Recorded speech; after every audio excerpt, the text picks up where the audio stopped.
Guys, check it out. Have you guys ever had that lifelong dream since you were a little kid? You know, the one as a kid when you always wish you could have jumped on your motocross bike and just had the freedom of the whole entire street. Like ripping around a go-kart through your hometown, through the city, and just ravaging it. I mean, we all have, let's face it. Well, now it's time to make that dream come true. The YZ250X. Now, I know, like right now, I'm just gonna go out there and say, there's gonna be a ton of people commenting and saying, hey, you know what? That's totally not the bike you wanna do for an enduro. I understand that there's purpose-built dual sport bikes that are probably way better for what I wanna do. I know, it's more of a nostalgia thing for me. It's more of making that childhood dream come true. That's about to happen because we're about to make this 2018 YZ250X street legal. And I'm gonna show you all the details that I've figured out and what it takes to actually make it happen.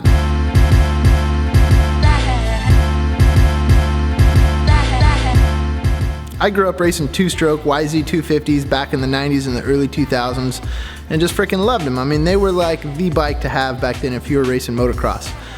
The four-strokes kind of took over the last decade or so, but I tell you what, the two-strokes are making a comeback. I mean, all you two-stroke lovers out there know exactly why one of these would be super fun to rip around the town. Yeah, why not? Because they're cool.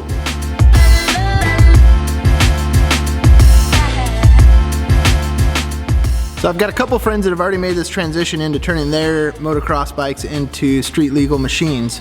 So they've been a wealth of information on the parts to get, how to go about doing it. So that paired together with a bunch of internet research and figuring out what works on these bikes and what doesn't work on these bikes, I think I've got a kit on the way that's gonna work perfectly for what we need to do. I'm gonna start putting this thing together and I'm gonna show you guys what all I got to get this thing going street legal. The challenge with the motocross bike is the fact that the magneto area, there's not a lot of room. These things were built to be light and compact and as simple as possible. So about the maximum that I was able to find as far as wattage on a stator is 35 watts. That limits you quite a bit with the amount of lights that are out there, but hey, I think I got some options that are gonna work. All right guys, here's everything that we're gonna need in order to make this YZ250X street legal. Not a lot of people have done street legal kits on the YZ250s, and if they have, they're not super detailed. So again, this video is not going to be a how to install. I'm not going to go through each component and how to install it. As I get stuff installed, I'll show you guys how it looks.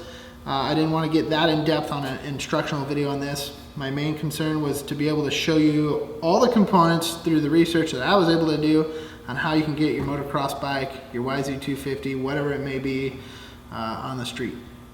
So I'm pretty confident that this kit will go ahead and get me street legal, but I wanted to lay it all out in front of you and show you all the research that I found and what should work. First and foremost, if you're going from a dirt bike, motocross bike that doesn't have any existing lighting kit, your bike doesn't just put out enough power to run the light system. Typically motocross bikes just have enough power off of their stock stator to be able to power the ignition. So if you plan on running any lights, which you have to if you're going to be street legal, then the first thing you need to look at is your lighting coil, your stator. With motocross bikes, they're super minimal, the flywheels are super small, so the biggest challenge is being able to find a stator that will put out enough power to run a decent, efficient light system. So the most important part about it is finding an LED system because they're super low draw and you're going to be able to fit within the confines of what you need, what you can get out of your stator. On the YZ, I was able to find one down at Ricky's Stator. Mike and Pat down there were really helpful in getting that all set up for me, and it's a 35 watt stator, 35 watts. So your whole entire light system has to be within that power. With Baja Designs, I was able to go with the Squadron Sport Light. It's a 20 watt light.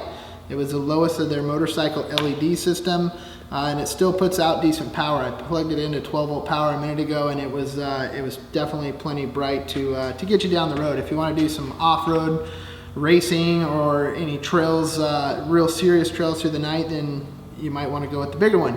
But if you do that, that puts you over the 35 watt limit.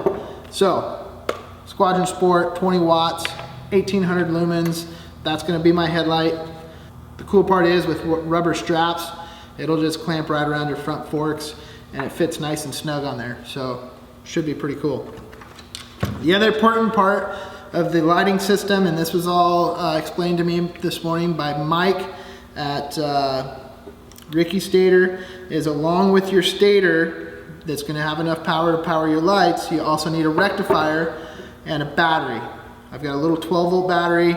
I just went down to the local battery store, found one that was all sealed, super tiny, that will fit within my air box, and I don't have to worry about if the bike tips over it spilling or anything like that. So super compact, super light. I had spades on it, but I wanted something a little more secure than that. So I went ahead and soldered on some wires, give myself a little bit of a pigtail. I know that I've got to be coming into my wiring harness for power and also from my stator for power. So I went ahead and created 2 receptacles on positive and 2 receptacles on black. And it looks like this. So what I did for attachment onto the inside of the airbox is I took some of the Scotch Dual Lock adhesive. Each strip's supposed to hold like 10 pounds. So I went ahead and covered one whole side with this with that Dual Lock. And then I'm going to stick the other half of the Dual Lock inside the airbox. And this should go ahead and hold that nice and tidy up inside the airbox. It's a good spot for the batteries. The airbox is about the only spot on a dirt bike where you can actually put anything because everything's so minimal. So I went ahead and stuffed it down in there. Now the reason that I created the pigtail on the battery and soldered it in is so that my wiring connections are all up here and accessible, and they'll just tuck back in there when everything's hooked up. But I didn't want to have to fuss around with the connections down inside the hole, so I brought those up by creating this pigtail. And it's a nice cozy fit inside there. It's nice and solid with that Dual Lock, and it should go ahead and hold out really well nicely inside there. The rectifier is part of the stator system, so it goes from the stator, which is installed under the flywheel, up to this rectifier, which I zip tied to the bottom of the frame here just above the spark plug. Good spot here, super solid. I put a piece of rubber in between the frame and the rectifier, so that's what things look like underneath. I put the wires up in loom, so through the vibration and rubbing on the frame, it's protected by the loom. The rest of the wires from the rectifier to the battery run up under here. The stator, the rectifier, the battery is all going to be important getting power to this whole light kit. So this is a Tusk kit. Everything, the whole entire system is LEDs. Your blinkers, LEDs, your tail light, brake light, LED. So everything should be good to go there within the power range of what the stator is going to do. The most important part, your tail light. Tusk makes a nice, it's kind of a universal fitment. It's supposed to fit most dirt bikes. I've seen it fit on the YZs. I've seen it available for the KXs. But it tucks up in there nicely. I fit it in there right before I started the video, and it actually looks nice and decent. So I just got the rear taillight kit mounted up underneath the rear fender, and I'm actually really impressed with the way it fit. As far as being a universal kit, here with the YZ it fit in just right. So far the fitment is in there good. I've got 4 bolts in there, and that thing is tucked up and it's nice and rigid. Okay, so for attaching the rear Enduro light kit to the bottom of the rear fender, you do have to drill some holes and find some fasteners to go ahead and finish it out. We were able to go to Home Depot and we found some cool finishing washers that go along with some machine screws. And then on the bottom side of the fender, we went ahead and did a washer and a nylock nut to finish that out, and it tucks up in there nice and neat and shouldn't get in the way of the rear tire. Your wires tuck from your blinkers up in underneath the Enduro fender. I went ahead and installed some loom there, and that gets me into the airbox just around the corner there. For the rear blinkers, they've got some little half dome blinkers that will drill in and install right on the side of that. The great thing about it, for any off-road applications, they're nice and tucked in there. Next to it, you don't have your blinkers hanging out, they can get caught on stuff. So LED blinkers. On the front, you gotta have front blinkers as well.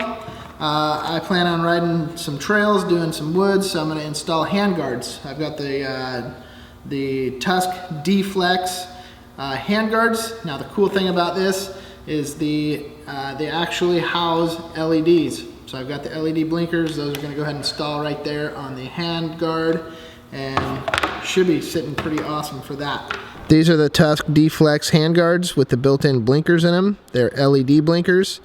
I was planning on running handguards anyways for wanting to ride some in the woods, and so being able to tuck my blinkers in on the handguards is a great way. The other part about being street legal is you got to have a mirror. The kit comes with one. I ordered an extra one for the right hand, so I have two. Although they really don't belong on a dirt bike at all. Nobody likes mirrors, but unfortunately they're a necessity for being street legal. So when you're on the street, you can just flip those up, and then you're street legal and ready to go. And then when you want to hit the trails, then you can just flip those down out of the way, and they're good to go. So that's super cool. Definitely like that. The rest of the kit involves the whole entire wiring harness. The wiring harness is all right here. There's detailed instructions on how to install it. I went with the main connection hub underneath the seat. So all the taillights, the blinkers, the battery, and the rest of the harness all connect right up in here. So you can see back from here, there's wires coming in from the taillight and the blinkers. Everything connects here. With the existing YZ wiring running along the frame here and all zip tied in, this Enduro lighting kit is going to sit nicely right in next to that and go nicely underneath the tank. We came out of the air box and along the factory wiring locations all the way to the front. The Baja Design headlight assembly, everything fit on here, super nice. Everything's sturdy on there. It fits on there fairly close to like what the factory number plate is on there. It looks pretty sharp. It also has the handlebar controls, so you've actually got a horn switch, you've got your blinker switches and your light switches. This is basically like almost like what you would find on any standard motorcycle.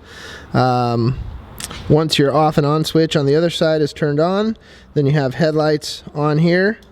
The Baja Design does not have a high and low, so I just wired it to where it works in either the high beam or the low beam position, or you can turn it completely off. Here's your blinker control. It's got a horn. The horn I'm going to plan on mounting in the existing bolt hole where I removed my original stock number plate. So that's included in the kit. There again, why would you ever need a horn on a dirt bike? But for street legal, you got to have it. It's a necessity, and it's wired in right there just like it would be anywhere else. Okay, right here on the right hand side, I went ahead and mounted the on off switch. This basically turns off the whole entire lighting kit just with the flip of the switch. You can also mount it on the left hand side if you want. That basically turns your whole entire lighting system off or on depending on what you want. If you're on trails and you don't want any lights, flip that thing off. The other challenge that would be for putting a street legal kit together on a motocross bike is how do you hook up the brake switch? The cool thing is with this kit, it actually comes with a hydraulic brake switch. So you pull the banjo bolt out of the back brake at the master cylinder right off of your brake pedal, and you replace that bolt with this here switch, and when you step on the brake, the switch lights up your brake light. I got the kit all installed, and I gotta say overall the fitment of the way it fit on a YZ, I thought it was pretty darn awesome. I was able to get a lot of the stuff still back in the factory position. Everything fit in the air box nicely, everything tucked up against the frames. Besides the extra added parts like the blinkers, the headlights, and the tail light assembly underneath the rear fender, you don't even realize that it's different than factory. So there's no wires all strung out all over the place, everything tucked up really nice. I'm really excited about that.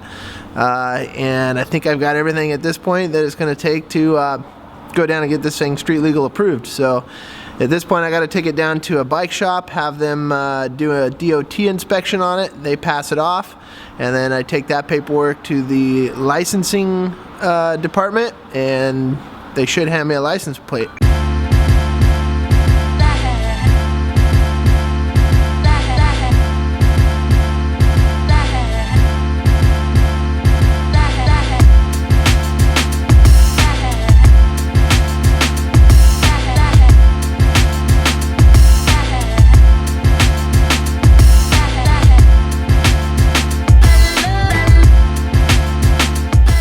Guys, check it out.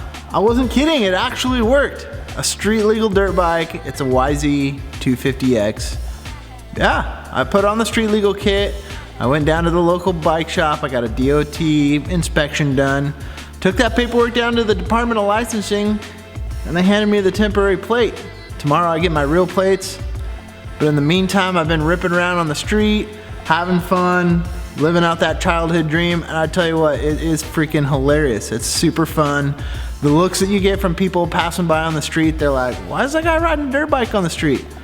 Well, because it's street legal.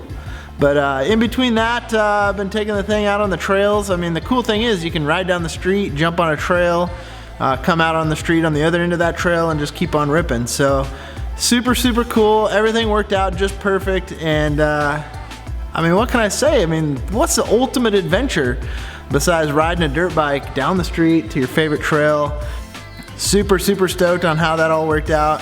And anybody that's thinking about doing it to their dirt bike, I highly recommend it. The key factor, please, please, please remember that this doesn't apply to every single state. The thing is that every single state has their different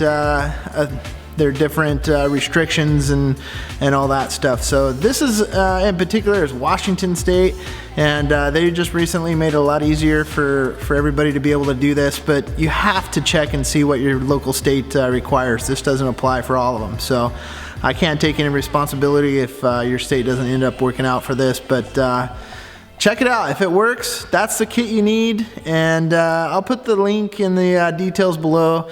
Other than that, give me a thumbs up if you liked the video, leave your comments, give me your feedback, all that stuff. All right guys, keep on trucking. Peace out.